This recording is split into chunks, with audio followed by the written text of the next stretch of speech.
পেঁপে আর ডিম দিয়ে যে এত মজাদার একটা রেসিপি হয়, সত্যি একবার বাড়িতে না বানালে তোমরা কিন্তু বুঝতেই পারবে না। আজকে তোমাদের সাথে শেয়ার করেছি ডিম আর পেঁপে দিয়ে মজাদার একটা রেসিপি।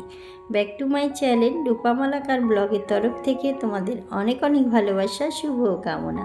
যে যেখান থেকে ভিডিওটা দেখছো সবাইকে অসংখ্য ধন্যবাদ। আর যারা আমার ভিডিওটা কন্টিনিউ করছো, প্লিজ একটা লাইক দিয়ে শেষ অবধি থাকার অনুরোধ রাখলাম। আর যারা আমার নতুন বন্ধুরা ভিডিওটা দেখছো, প্লিজ সাবস্ক্রাইব করে আমার পাশে থেকো। আমি অবশ্যই তোমাদের পাশে আছি। আর অবশ্যই তোমরা ভিডিওটা দেখার পর একটা কমেন্ট রেখে যাবে, সেই কমেন্ট ধরে আমিও তোমাদের পরিবারের সাথে যুক্ত হয়ে যাব।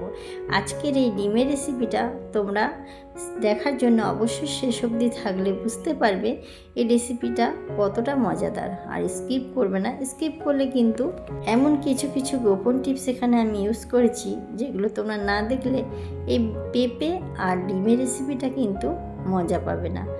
আজকে চলো তোমাদের সাথে আজকে ডিম আর পেঁপে রেসিপিটা শেয়ার করি। এখানে এখন আমি নিয়ে নিয়েছি একটা পেঁপে, একটা আলু, আর এর সাথে নিয়ে নিয়েছি এখন একটা পেঁয়াজ। আর এখানে আমি 4টে ডিম নিয়েছি। তোমাদের যটা ডিম প্রয়োজন সেই পরিমাণে নেবে, যেরকম তোমাদের ডিম ভালো লাগে অবশ্যই তোমরা সেইভাবে নেবে। এখানে আমার 4টে প্রয়োজন, আমি 4টে ডিমই নিয়েছি। তবে এই রেসিপিটা ঘরে থাকা সামান্য উপকরণ দিয়ে তোমাদের সাথে শেয়ার করেছি, এতটা টেস্টি, তোমরা একটিবার হলেও বাড়িতে বানিয়ে দেখো। এখন পেঁপে আলুটা আমি খুব ভালো মতো করে কেটে নিয়েছি, কেটে নিয়ে কিন্তু আমি ধুয়ে নিয়েছি। এখন ডিমটা আমি সেদ্ধ বসিয়ে দিয়েছি। তবে বন্ধুরা এখানে 2টো ডিম আমি কিন্তু সেদ্ধ খাবে বলে একসাথেই বসিয়েছি। আমার এখানে লাগবে 4টে ডিম। এখন দেখো ডিমগুলো সেদ্ধ হয়ে গেছে, আমি খোসাগুলো ডিম থেকে ছাড়িয়ে নিচ্ছি। একটা চাকুর সাহায্যে আমি ডিমগুলো দুভাগ করে নিচ্ছি। বন্ধুরা আমার ভিডিওর মাঝে বা ভয়েসের মাঝে যদি কোনো ভুল ত্রুটি হয়ে থাকে তোমরা ক্ষমার দৃষ্টিতে দেখবে। চলো এখন মূল রেসিপিতে ফিরে যাওয়া যাক। এখন বসিয়ে দিয়েছি কড়াইটা আমার খুব ভালো মতো কিন্তু গরম হয়ে গেছে। এখন এখানে দিয়ে দিলাম সর্ষের তেল। সর্ষের তেলটা দিয়ে খুব ভালোভাবে আমি চারিদিকে ছড়িয়ে দিচ্ছি। তবে বন্ধুরা তোমাদের সুন্দর সুন্দর কমেন্ট, দ্বিতীয় দিন কিন্তু একটা ভিডিও করার তোমরাই আমাকে উৎসাহ এনে দাও। এখন ডিমের মধ্যে দিয়ে দেবো কিছু লবণ আর হলুদ। লবণ হলুদ দিয়ে আমি কিন্তু খুব ভালোভাবে ডিমটা মেখে নেব। এখন দিয়ে দিলাম এখানে লবণ আর হলুদ। লবণ হলুদ দিয়ে ডিমটা মেখে নিয়েছি। এখন তেলটা এখানে আমার ভালো মতো গরম হয়ে গেছে। ডিমগুলো আমি এবার একটা একটা পিস এখানে ছেড়ে দেব।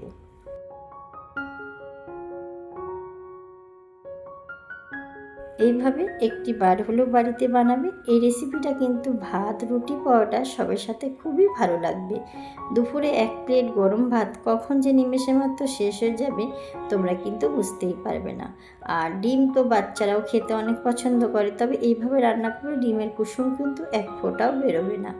এইভাবে আলতো হাতে আমি ডিমটাকে উল্টে নিচ্ছি। উল্টে খুব ভালো মতো কিন্তু ডিমটা ভেজে নিচ্ছি। এখন দেখো আমার 4টে ডিম ভাজা হয়ে গেছে। আমি কিন্তু 4টে ডিম একটা প্লেটে তুলে রেখেছি। এখন আমার সব ডিম ভাজা কমপ্লিট।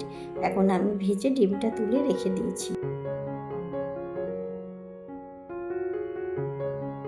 এখন ওই তেলের মধ্যে দিয়ে দিলাম গোটা গরম মশলা আর কিছু গোটা জিরে, আর দিয়ে দিলাম কুচিয়ে রাখা পেঁয়াজ। পেঁয়াজ দিয়ে খুব ভালো মতো করে আমি পেঁয়াজটা ভেজে নেব। এখন এখানে পেঁয়াজ ভাজা হয়ে গেছে, দিয়ে দিলাম পেঁপে আলু কেটে রাখা, এখানে অ্যাড করে দিলাম। অ্যাড করে দিয়ে আমি খুব ভালোভাবে এখন তেলের সাথে পেঁয়াজের সাথে খুব ভালো মতো করে মিশিয়ে নেব। এখন দেখো খুব ভালো মতো কিন্তু আমার পেঁপে আলু মেশানো হয়ে গেছে। এখানে অ্যাড করে দিলাম পরিমাণ মতন হলুদের গুঁড়ো আর দিয়ে দিলাম সামান্য লবণ। এখন হলুদ আর লবণ দিয়ে খুব ভালো মতো পেঁপে আলুটা আমি ভেজে নেব। তবে অবশ্যই এটা আমি ঢেকে ঢেকে ভাজবো। যে কোনো সবজি ঢাকা দিয়ে ভাজলে খুব তাড়াতাড়ি সেদ্ধ হয়ে যায় আর খেতেও কিন্তু টেস্টটা দ্বিগুণ বাড়িয়ে দেয়। এখন দেখো ঢাকনাটা সরিয়ে দিলাম। এখন পেঁপেটা কিন্তু এখানে আমার অনেকটা সেদ্ধ হয়ে গেছে আর ভাজাটাও কিন্তু খুব ভালো মতো হয়েছে।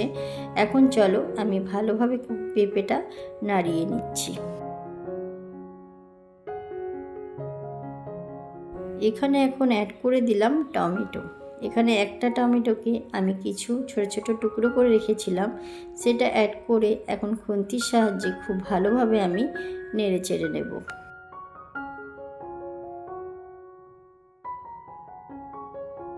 এখন পেঁপে আলু খুব ভালো মতো ভাজা হয়ে গেছে। এখন এখানে অ্যাড করে দিলাম আদা বাটা, পেঁয়াজ বাটা, রসুন বাটা, লঙ্কা বাটা। এগুলো আমি অফ ক্যামেরায় বেটে নিয়েছিলাম। দিয়ে দিলাম একটু সামান্য বাটি ধুয়ে জল।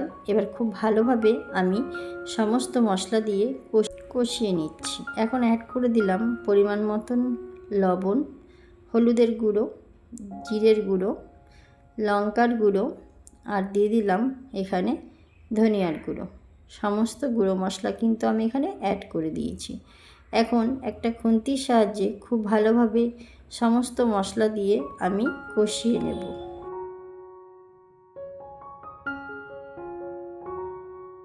এখন দেখো এখানে খুব ভালো মতো কিন্তু আমার কষানো হয়ে গেছে।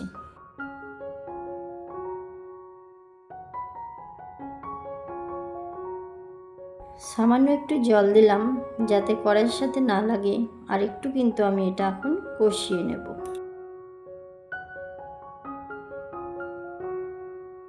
এই অবস্থায় এখন অনেকটা কষানোর পর আমি একটা ঢাকনার সাহায্যে কিছুক্ষণ ঢাকা দিয়ে দিলাম। এখন কিছুক্ষণ পর ফিরে এলাম।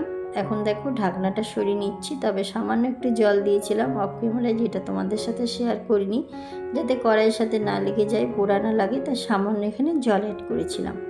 এখন খুব ভালোভাবে আলু পেঁপে দিয়ে আমি আরেকবার কষিয়ে নিচ্ছি।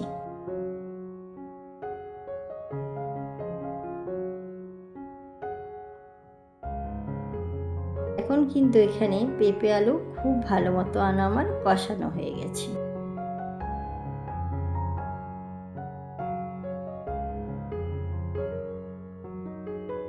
এখন অ্যাড করে দিলাম পরিমাণ মতন জল দিয়ে আমি খুব ভালোভাবে নাড়িয়ে চাড়িয়ে এখন একটা ঢাকনার সাহায্যে ঢাকা দিয়ে রেখে দিলাম। এখন আমি কিছুক্ষণ পর ফিরে এলাম ঢাকনা সরিয়ে। এখন কিন্তু আমার পেঁপে আলু খুব ভালো মতো সেদ্ধ হয়ে গেছে, আর তরকারিটা কিন্তু খুব সুন্দর ভালো ফুটছে। এখন এখানে ভেজে রাখা ডিমগুলো আমি একটা একটা করে অ্যাড করে দেব। এখন এখানে সমস্ত ডিম কিন্তু এইভাবে আমি অ্যাড করে দেব। অ্যাড করে দিয়ে একটা খুন্তির সাহায্যে আমি এইভাবে নাড়িয়ে দিচ্ছি যাতে ডিমের মধ্যে ঝোলগুলো অ্যাড হয়ে যায়। এখন দেখো এখানে ডিমটা খুব ভালো মতো কিন্তু অ্যাড হয়ে গেছে। ডিমগুলো খুব ভালো মতো কিন্তু আমার ঝোল অ্যাড হয়ে গেছে। এখন দিয়ে দিলাম এখানে সামান্য গরম মশলা। এই গরম মশলা না দিলে এই ডিমের টেস্টটা কিন্তু একদম আসবে না। তোমরা অবশ্যই নামাবার আগে গরম মশলা দেবে, আর যদি তোমাদের বাড়িতে ধনেপাতা থাকে অবশ্যই তোমরা এখানে ধনেপাতাটা ব্যবহার করবে। আমার বাড়িতে ধনেপাতাটা ছিল না, তাই আমি স্কিপ করেছি। তোমাদের অসংখ্য ধন্যবাদ আমার ভিডিও জুড়ে এতক্ষণ ধৈর্য ধরে থাকার জন্য। সবাইকে আজকের মতো এখানেই বিদায় নিচ্ছি। ভালো থেকো, সুস্থ থেকো, টাটা।